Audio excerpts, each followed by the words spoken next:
So we're here with Roustam. Yeah, Yeah, nice to meet you again. Actually, if you look way back, this is the second time on the channel because Roustam made it out with this car to the open house with Al 4 years ago, but it's back. So, is it real or kit car? I want it to be real, but it's a kit car.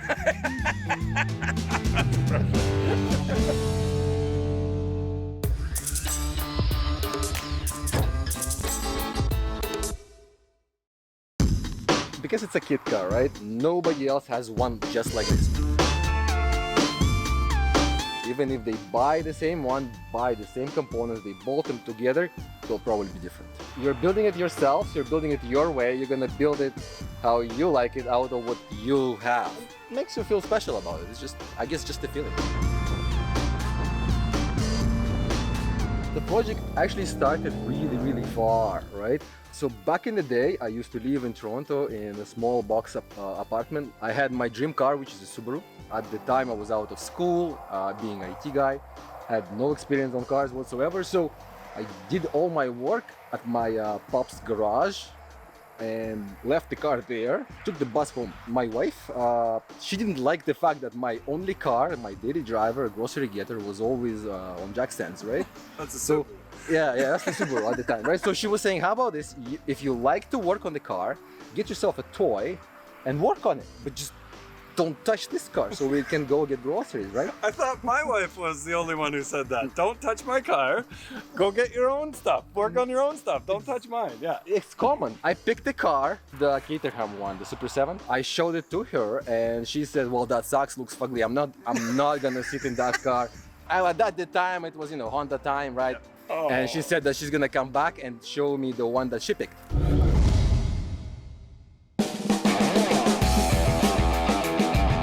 I literally didn't know anything about it at the time. I looked a little bit about it and did the research, and guess what? The company that actually makes the kit, the Factory 5, is actually not that far out. And at the time, it was 2012, 13-ish or something, right? The dollar was actually on par. So it was actually a pretty good time to buy for Canadians, right? So yeah, so I kind of set off to go get myself a donor car, because these guys, how they work is that you buy a kit, but then you have an option of buying a donor car where you transport all the stuff over and you got yourself a car. But couldn't find a spot to park it in, right? My pop said, you're not gonna park in my garage, right? And my friend said, go take a hike. And here my wife again says, maybe if you're really serious about this, you should get a house with a garage in it. Oh, I see the angle. Yeah. I see the angle where she's coming from. Yeah. So you can get in your house. So we did buy that house. Excellent. Then I got a donor car, and that year, that summer, I spent renovating the house, of course, and then taking apart the donor car. Which was what year? What was it? It was a Mustang 99. Okay. That's the GT with a 4.6 engine inside, right? Okay. I liked that engine because it was something closer to my Subaru fuel injection computer kind of stuff with the Bluetooth inside, right? Then next year, actually, I went over and got the kit, brought it in, right? And the project started, right? And after So that, this is 2012, 2013? 2013-ish probably at this time now, right? I never really wanted to finish it. I know it's weird, but it was about building it, not getting it done. Yeah, I see that. 'Cause I was gonna ask, when do you plan on finishing it? Well, like a straight up answer would be, I don't. Okay, that's awesome. That's a great answer, because if you're only for the destination, you're gonna have a terrible journey. You gotta enjoy that fun part of building it, right? I'm glad that you did that.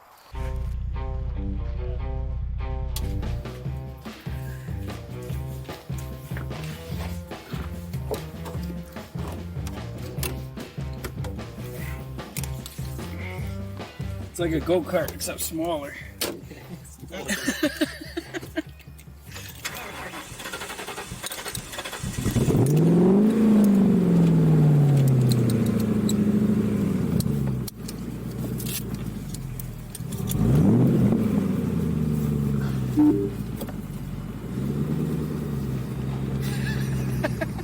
This is pretty cool. Push this window out. Push it out? Out, and help it.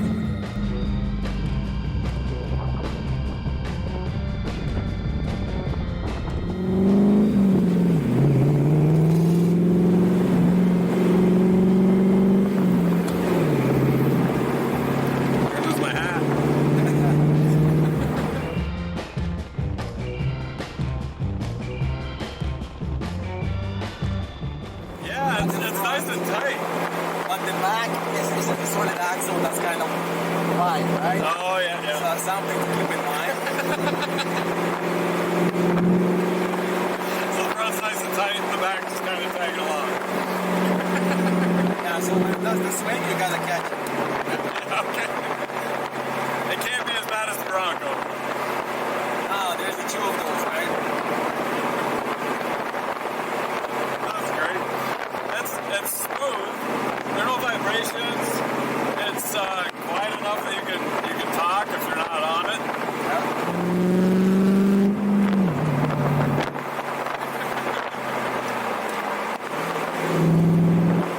So yeah, so actually, let's just fast forward many years and a lot of years, right? I actually built it all up, right? Caught on fire once, but whatever, right? But basically, it's always fine. I licensed it and everything. I drove it around. We took it on a Virgin road trip with my wife, and the header fell off, so I had to kind of wrench it up back on at the gas station. It was kind of cool. Yeah. So I did that. But then on Kijiji, I found somebody selling a Lincoln engine, right? And Yeah. that's a Mark 8 ones, right? So it's the same one, but it's aluminum, right? And weight here kind of matters, right? If I drop a couple of pounds, it goes like so much faster. Yeah. So basically, I grabbed that engine, right? But the engine itself sucks. It's only the block that really matters in that thing. So I did a little bit of a Kijiji again, and I found a stroker kit. And it was actually a reputable name too, like it was a decent stroker. I got that, and in my garage at home, I just went into this building engines now. It's kind of cool. My wife did not approve selling the working engine while the second one is not built. They're smarter, I think. But whatever. They are smarter. The heads, I actually bought them off the eBay with all that Cobra bits on the top, off of one guy on the eBay. He packaged it all up, sent it over. UPS dropped it really hard, broke it. I got the insurance money back, and that way I saved $700 on this. Now, I have broken heads, and I don't want to go and buy it again because actually I lost a lot on the conversion at the time, right? Oh, okay. So I thought like I'm going thousands of dollars now into this. I really don't want to do that. So I thought, what if I weld it? So nobody really knows this, but the heads actually got one piece chipped off, and I welded them back on out of So it's like an aluminum. external ear or something, or No, it's actually it's hard to see now because of the covers, but yeah, because you did like- such a good job welding it. it's on the other side there, but it's covered by the timing cover, right? So it's gonna be on the header side, and it's just where the oil gullet is. So Yep. it's not really structural per se, right? It more covers all the oil and keeps the covers sealed. Yeah. So it's all right. So after that, I got the heads, I got all the good components. I put all the new parts on it, all the timing components, new valves. Did all the polishing, machining, and everything. Well, that's at the proper shops and everything, right? So I did that, assembled the whole block, put it in the car, tried to fire it up. It didn't start up. I got a little bit of the starting fluid, sprayed it inside, and man, it exploded. So that was a little bit of a setback. So did it do damage? Did it curl the rings over or blow out the exhaust? What happened? No, actually, one of the rockers, it jumped off, right? Yep. Got jumped between the lobes Yep, and yep. some other aluminum bits that were Yep. around, right? And it just ruined the lobe, right? It Oh. ruined two of them, but it just left a really fat like scar on it, but it didn't actually kind of break much, right? Right. So at the end, I ended up getting a new set of valves, put the new valves back in, redid the polishing of the cams, put the cams back in, redid the whole timing again, of course, and bolted up together, and this time it fired up. Oh, nice. Now, don't know what I did differently the first time or second time, right? that always sucks. Yeah. Hey, but it works. Hey, good enough. Yeah. So then, obviously, the hopes are high that now this is a 1,000 horsepower engine, right? It always. It It's always 1,000 is, horse. that's right there, right? It's got like electronics and computers and everything, right? So that thing needs to be tuned up. So I went over to a tuning shop, and the guy ran a tune on it, and he said, well, you know what? This thing doesn't want to accept timing at all. What's the compression that thing is running? That's a stupid kind of question to ask me, right? I'm like, I don't know. It's a stroker engine out of used bits, right? He's like, well, you're supposed to measure this up ahead. I'm like, well, yeah. You're right. Too late, right? And he anticipates that it's really, really high, and therefore it has really nice torque curve, but then it basically dies off because the timing had to be pulled back, and it doesn't make the 1,000 just for that reason. Just like, just under, yeah, okay. Just a little bit shy. There's 1,000 in there, yeah, just not right now. Yeah, I get it. So the next step naturally would be to pull the engine out again, because there's no way you can actually do anything on the engine inside of the car. Like there's literally like no space around it. The hands don't fit. Like my hands don't fit. Yeah. So I want to pull the engine out, and I want to put the thicker gaskets in there and measure the compression and bring it to something that's our gas can allow to run the timing on, right? Right. So that's gonna hopefully give me that extra 40 horses to tip it over 400 horses, and then I can go back to Mustang engineers who are making the Coyote ones, right? For this is 5 liters too. Yeah. And I can say that, see, I can do the same shit you guys do, but better and cheaper. Better. Yeah. I like that. I can do it better. And I didn't go to school for it. All the Ford techs in the comments. I'm sure everybody's taking you 100% serious. Yeah.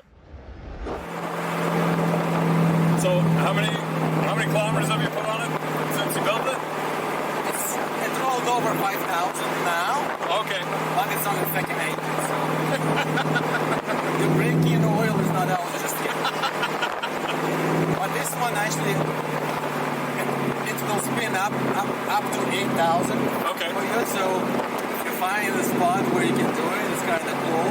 I think you might have to do that. Because in all honesty, my leg is starting to cramp up, and we don't want to.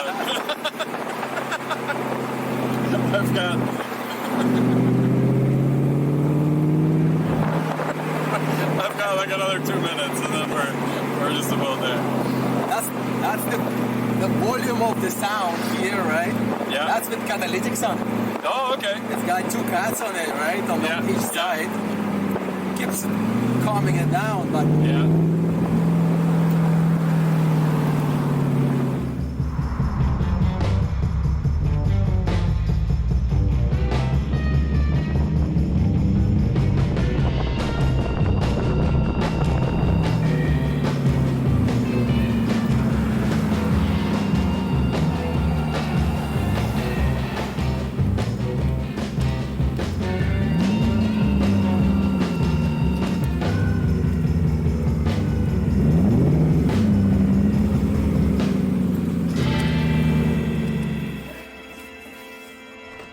he said I can bring it up to 8,000 RPM, but I don't think I'm going to. I think I'm going to let him. Roustam do it. That was a quick little drive to town, but it's about all my legs can handle. I'm one of those green people, so yes, this car actually has the full emission set on it, like EGRs, catalytics, evap can, purchase solenoids. They're tucked away, you can't see them, right? But they're all there, and I'm not intending to. That's why it's different than every other Cobra. And nobody's gonna do it, right? Like, who's gonna do it unless you're vegetarian or something, right? Yeah. And it's got a chipped key, Okay. and it's got that little thingy that that button too, and it locks itself. That's and awesome. it's got the anti-theft on it. Will it pop the trunk? No. I was hopeful. That's awesome, man. I haven't tried it. I've never tried it. Yeah, that's awesome, man.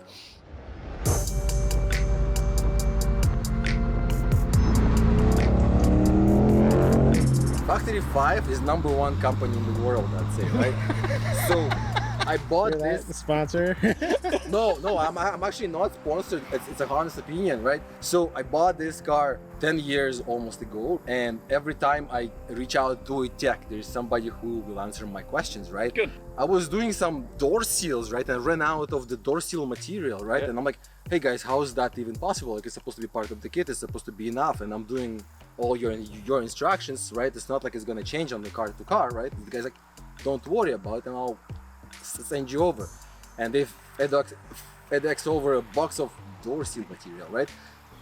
You know what? After 10 years, that's respectful. Right? Yeah, That's no, really that's great. respectful. What do you get with the Factory 5 kit? Glass shell, doors. What they have is tiers, right? Okay. And so there's a base where you get the fiberglass body and the frame, a couple of other bits, right? But the idea is that you basically get the bare minimum, right? Okay. And you supply everything else yourself. But the idea is this: whatever you're getting across the border, it cannot be car in pieces. It can only be car parts.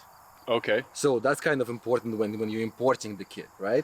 So what's gonna happen is that you cannot have wheels, you cannot have engines, you cannot have drive shafts or axles or any of the things that actually are Make kind it of move, car or Right, make it move yeah, or stop, or steer. So that kind of stuff. But like grills and stuff, that stuff will come with it, right? Okay. So and the glass, as you said, that's fine, right? Yeah. Now then you get into options, right?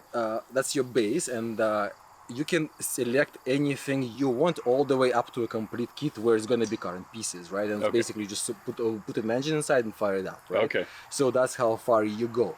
So I went for the some options, right? And a donor build. So the donor build means that basically all the driving components are coming off of a Mustang in my case, right?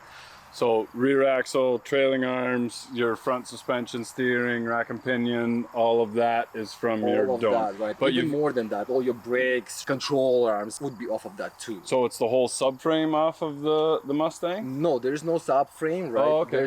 There's a frame, so it mounts right on the frame, right? Oh, and they okay. actually put all the mounting points for the Mustang bits to bolt on to, right? And you actually reuse a lot of their hardware too, right? Okay. So it will actually go in. So it's really nice because you got some of that Imperial and metric mix in. Yeah. So you can never get the right range on. This radiator is actually off of the original Mustang there, right? So it's kind of cool that it still fits there, right? Nice, nice. Is there any welding that you had to do? Oh, a lot of it, right? So it's supposed to be a kit car. No offense to Factory 5, I will bust them now, right? None of the parts that they supply fit, right? So you do have to drill them out, massage them in, file it here, pry them open or something, right? They just don't fit, right? And some of the bits, what they wanted me to do, I just didn't want to do it, right? And that's the beauty of the custom car, right? Like the handbrake is there. And probably I'm the only guy who put it in that position because what they wanted to do is to put it up here. But there's not enough room really here for the passenger as is, right? So, and it's inconvenient because if you actually strapped in with the 5-point harness, I'm shorter, so I can't reach that handle. Oh, okay. Well, it's kind of cool. You park and you can't release the handbrake. It's a little bit inconvenient. So that was probably my number one welding experience, that I actually had to move all the mounts, cut them off and weld them onto a new spot, right? Okay. But then this is actually a 4-shock setup. So there's shocks going down and then there's shocks going horizontal. It's supposed to kind of help it with something, right?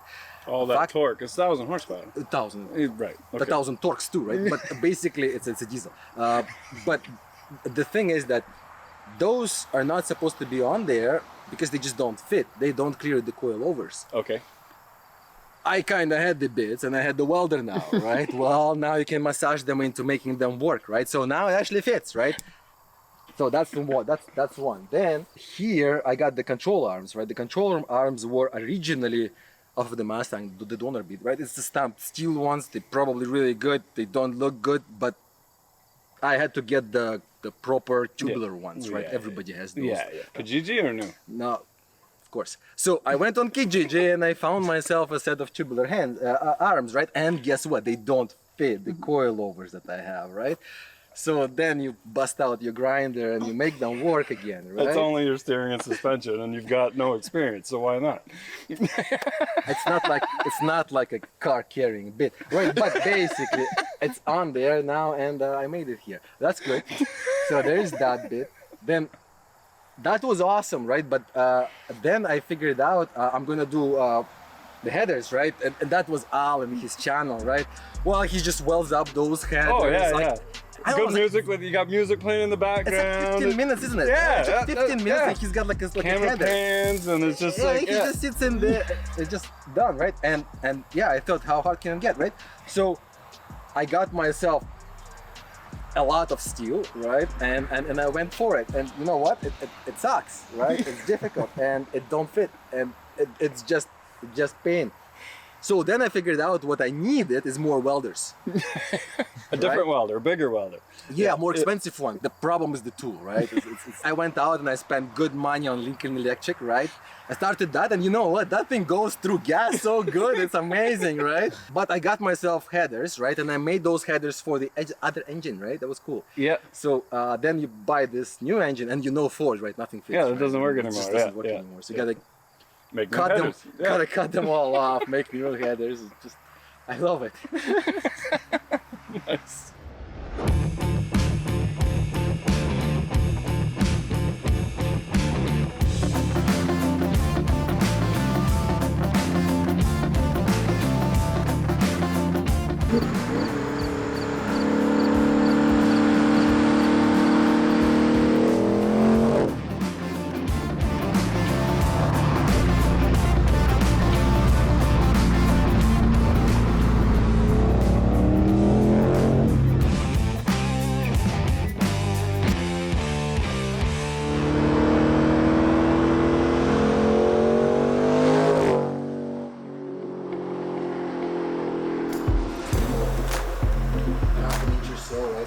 Next project, right? Put the shorter axles in it. Yeah.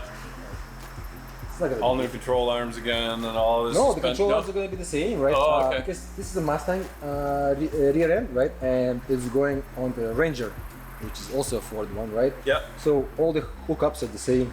And Oh, okay. it's a 5-bolt battery too, so axles are the same, everything is the same, it's just shorter. And then a few things you mentioned. The wipers. So that's the Mini Cooper bit.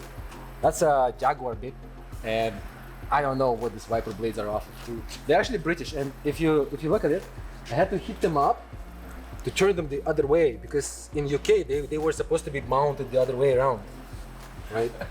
So the toggle will actually turn it on. And that's your intermittent, right? But then if you hold it up, it will actually spray. It sprays on you too, but and then if you actually bump it up a couple of that it will go faster. So it's not a cable driven where you see them doing whatever they want. So inside of there's actually a computer that controls this all, and there are two little separate engines that are synchronized by microchip underneath. You made the microchip? I didn't make this microchip. That microchip comes as part of the marine setup, right? The microchip Oh, it's off a boat. of a boat. Exactly. Oh, okay, I see. The microchip that I had to do is for the skids button, right? Because that's the traction control, right? But in reverse. But if you know, you press the button on traction control, you turn it off, you turn it on, the control is back in your face again, right? But this doesn't. So inside of it, there's a little chip that actually will sync it up. It has a Mustang computer on there, right? Right. That actually runs it. So all the outputs, all the wires are going into that chip just to make sure that little light that lights up is in the right state. The whole wiring harness is from the Mustang. And you shorten and lengthen stuff to make it fit? Yeah, it's basically all adjusted, and when you put the wires up here, right, they're not gonna align where the components are supposed to be. Like right here, you would usually have a fuse box, right? That's where you would see it, but it's not here. It's actually out there, and that distance you actually have to compensate for. So all the wires need to be extended or rerouted somehow. Factory does it better, but for me, I had to run some of the wires this way and some of the wires along the frame the other way, right? You'll see it there too, right? Some components are kind of cool, like the injectors are off of Exploder, all right? And this thing is off of some Mercury, right? That I found. This is off of some minivan. That's the Cobra bits here. That's actually them, right? But the intake is totally custom made with F-150 Lightning MAF. That's a common bit to kind of use on a high performance Fords. The mirrors come with it? You get one, but the second one is an option. But like when you drove it, I don't know if you looked at it, you don't see much, right? No. And in fact, what you see is this bit here. It's a good. that's still there. It's good shape. You know, it's got this curve to it. But yeah. And then you kept the fuel shut off for the rollover too. Oh yeah. I kept a lot of little gizmos that Ford had. I'm not sure if they're really necessary, but they're really cool. Like up here, that little switch is actually there for a rollover. So if you actually do roll over, there's a little ball up there that will sense it and will basically cut off the power to the fuel pump, right? Yeah. That's the battery box there. But if you really want to maintain your battery in wintertime, you got this little access ports here. That's kind of cool. right? Nice. Nobody wants to pull the battery out. And then, why does it look like somebody took a grinder to the body? When they're molding it, right, it makes it seem and it sticks up like that. With all the horsepower, the aerodynamics are really important. So you do want to shave it off a bit with the grinder. So this is you didn't paint it. This is how it comes. That's how it comes out of Factory 5. It's not painted, right? It does look actually pretty good. Like now it's a bit dusty, but it does look pretty good. They actually mold the whole body, like front to rear bumper, right? As one big piece, and it's made out of mold pieces, right? And then they basically they take it apart, and that's how you will get these joints, right? Oh, okay. You'll fix it up once you do the body work, right? And it's gonna be all filled in, and you can see that there's imperfections in the Yeah. molds. But that's all right. But to paint it, you'd have to stop driving it, so that's no good. Well, yes, and also there's this aspect is that painting sucks and wrenching actually much more fun. So if I have an excuse to do anything else, I'd skip on painting. Yeah. That's why there is no carpets, because I have the carpets and everything, but the idea is that if I do fiberglass, it's gonna all end up on the carpet and there's no way I'm gonna get it out, so no carpets. Oh, that makes total sense. Until I paint it. like how you think. That is fantastic. I plan. Well, this is absolutely fantastic. In fact, okay, so nobody wants to know how much money you have into the car, but if somebody was to consider this project, what would you say, if you're super handy and you've got a decent shop, what would be the bare minimum that you would expect to pay to get this thing on the road? Well, the prices, I haven't actually looked at the kit today. The prices have changed. I bought it 10 years ago. Okay. So there's a lot of that. So you probably look at Factory 5 pricing today, and that's what you're gonna get. And you're gonna get a lot, right? In terms of the parts, I mean, like money-wise too. But in terms of the parts, you will get a lot. If you actually want to do the donor route, right? It's not gonna get much more expensive. It's just how much bells and whistles you want to add yourself on top of your car once it's complete, right? Like the steering wheel is nice, right? That's what makes you feel good. But that's an option that you may skip on, right? To get it on the road, and it's gonna be really on good budget, right? Or you can spend thousands of dollars and make it really good replica of the real car, and it's gonna look nice, right? And it's gonna be a collector item, right? So sky is the limit. You can go bare minimum. My guess would be, I don't know, 20 to 30,000 would get you somewhere, Okay. right? Or I've seen them online being sold 100 for grand, hundreds grand. Yeah, so they go. Yeah, you can keep going forever and ever. Well, that's fantastic. We really appreciate you coming down. I can see the pride in your face when you're talking about it, and when like the experiences that you've had. I'm so thrilled that this is something that you tackled and is to me it's finished. It's you're driving it and you're enjoying it, and that's part of it. But really appreciate you bringing it down, showing us. If you guys have any rides like this, whether it's a simple engine swap or a complicated, I'm gonna buy a car from a catalog and put it together and make it mine, we'd love to see it. So go to our website. Don't just shoot us an email, but go to the website so you can fill out our form. Then we know where you are and a way to get a hold of you, because you're good enough to come to us, but we could be on the road and give you a phone call, and we'd love to check out your guys' ride. So yeah, really appreciate it, and I love this car. I wish I could fit, and now in all honesty, the seat could move back like another 1.5 inches, and I could probably get a bit more out of it. Not a 6'4", 6'5" kind of guy car, but Factory 5 sells other cars too, so right on. All right, remember, if you're not filthy, you're not rich, get out there and work on your car so you can drive it. Here we go.